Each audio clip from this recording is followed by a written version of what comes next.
Yeah, I spoke to some of the Rays hitters yesterday about Yesavage and what they saw the first time out. They expected him to throw more fastballs than he did in that outing. He threw an awful lot of splitters in that outing and threw them very effectively. The difference between his two starts in Tampa compared to Kansas City was he threw more strikes with his fastball in Tampa than he did in Kansas City. 72% strikes with his fastball against the Rays, just 36% against Kansas City. And because of that, the Royals didn't chase his splitter. So he's got to throw more strikes with his fastball to be effective here today. Here's Brandon Lowe. And it was 12 days ago where Brandon Lowe was the first out and the first strikeout of Trey Yesavage's big league career. Simpson had singled. Diaz had doubled him home. Two batters in. The Rays had a 1-0 lead. And then Yesavage locked it in and basically mowed him down for the next 5 innings. Yeah, he retired the next 14 of 16. Had a couple of walks and gave up a base hit to Yandy Diaz in the 6th. And then he was taken out of the game. Falling behind 2-0. And the fastball fouled back 2-1. I spoke to Brandon Lowe yesterday during batting practice about facing Yesavage. He said he's got an unusual arm angle, something we've talked about all along. He said, but we honestly expected him to throw more fastballs because he's got such a good fastball. We weren't really sure about the splitter and the slider, but they were both very effective against the Rays. Off the corner, 3-1. Today, the first time Alejandro Kirk is catching Trey Yesavage in a ballgame. Tyler Heineman had caught each of the first two. And there's the arm angle. Again, it's just a different release point, and all those years of muscle memory that hitters have. Yesavage is coming at them from a different spot. That'll catch the corner, 3-2. Yeah, I spoke to Trey about his outing in Kansas City. He said, I just didn't have a real good feel for my fastball. Remember, he threw a couple fastballs all the way back to the backstop. And with his high arm angle, it's always going to be a challenge for him to keep his fingers on top of the baseball and not get on one side or the other.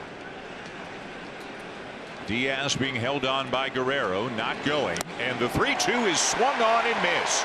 Got him with a split. Well, that's the one thing that really impresses me about watching Trey Yesavage, his composure and his poise. He has a presence on the mound. And here's a 22-year-old making his first home start, and he throws a 3-2 splitter to one of the better hitters in the lineup. He drops that splitter on him. You can see how Brandon Lowe was fooled, and he was way out in front. And now you've got a very dangerous hitter at the plate in Jonathan Aranda, who did not see Yesavage 12 days ago. He was still on the injured list.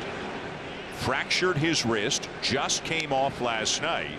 But this guy is an all-star, a 300 hitter, and a very dangerous guy at the plate. There you see his numbers, 13 and 55 home runs and RBIs.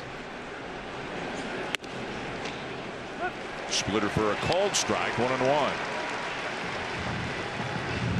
You know, those two base hits just reflect the artificial turf here at Rogers Center, how fast the ball gets through the infield.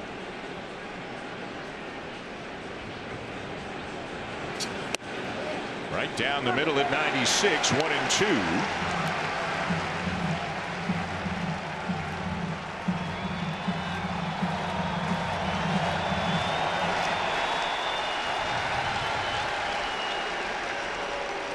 And Aranda asking for his timeout, granted by today's home plate umpire, Phil Cuzzy.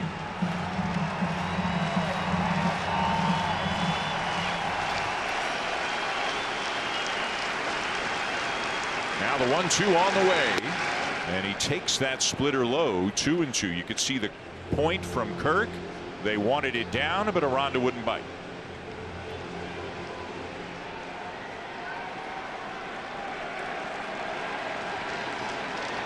Two on, two out, and the 2-2. He got him right back to the splitter, and he strikes out a couple in the top of the first. So fielder's choice E6, first and second, one out for Brandon Lowe. Lowe now between the two games against Yesavage has seen Yesavage 3 times, and he has struck out all 3 times.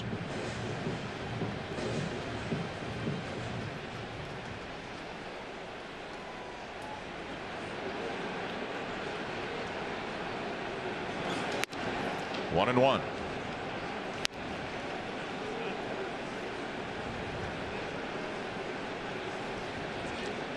So a threat here from the Rays. 2 on, 1 out. Lowe the batter, and Junior Caminero on deck. This is a pretty good test of a rookie's poise, wouldn't you say, given the magnitude of the game as well? Yeah, it sure is. I mean, it's 3-0 Blue Jays. They just scored 3 runs, and as a pitcher, you want to put up a 0 in the following half inning. The 1-2. Foul back. Brandon Lowe's not having any fun facing that splitter. He's thrown him some good fastballs away. I mean, this is one of the best hitters and a guy that's always worn out the Blue Jays. But he hasn't had any fun trying to catch up with this Yesavage splitter. And look how dramatic the movement is. I mean, he really has to fight just to make contact. Swung on and missed. How about 97 to get him 2 down? Pretty simple combination. Splitters for strikes, fastballs upstairs. Tough to catch up to. When you're thinking about protecting the bottom part of the zone, defending against that splitter, that fastball looks like 108. And another dangerous hitter. It's Jonathan Aranda, who struck out to end the first.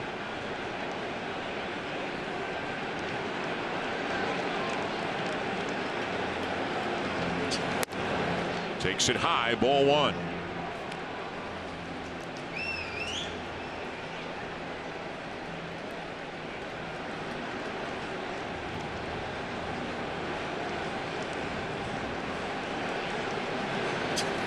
Swings through it. 1-1. He came right back with another fastball. And in his first 2 starts in the big leagues, he threw 69 pitches against the Rays on the 15th of September. Came back 6 days later and threw 76 pitches against the Royals. Falls behind.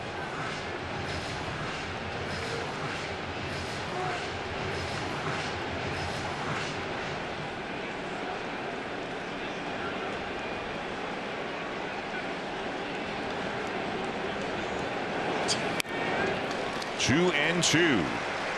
Nothing but fastballs so far in this at bat. Yeah, he's working toward that splitter.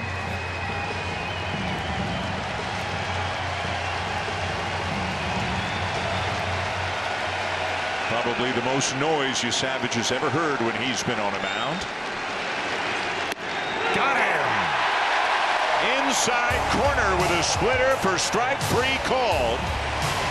His family is here. They are loving it, and about 42,000 others are as well. A huge pitch in a huge spot.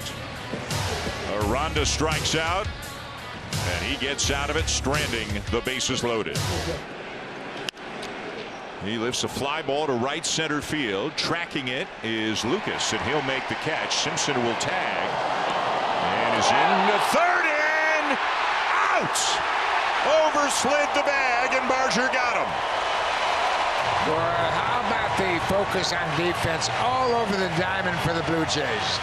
Nathan Lucas was really deep, but he never gave up on the thought of making a throw to third. I mean, he uncorks a long throw. Simpson, the fastest guy in the American League, he slides past the bag, and look at the focus of the Barger. He stays with the player and tags him out once he lost contact. But he lost the ball the first time. Watch the ball come out of his glove. So he got it again, and there's the tag. That's the first time all season a Blue Jay reliever has pitched 3 days in a row. It's that time of year, right? You got to. It sure is. You know, you got big games on the line. Everybody has to dig down a little deeper. Caminero, an infield hit and a walk. I think Kirk should go to the mound right now, just to give Yesavage a little break here. He's walked Lowe. Now he falls behind Caminero, who's a very dangerous hitter. Just break the momentum a little bit. Waved at it. 2-1. Good description, Dan. That was a wave indeed. Not the A swing. Yeah, he was looking for a fastball and got something else. May have been a slider. And don't you love it? It probably came from Kirk. I don't think Yesavage has been shaking off the catchers much at all this early in his career. So let's assume it was Kirk who called for that 2-0 slider. 2-2. Another breaking ball on the outside corner.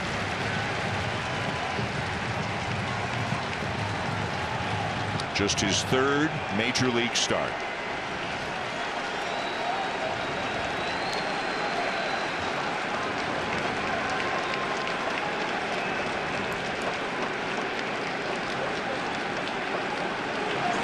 He got him. A perfectly located pitch to strike out Junior Caminero. 5 scoreless innings for Trey Yesavage.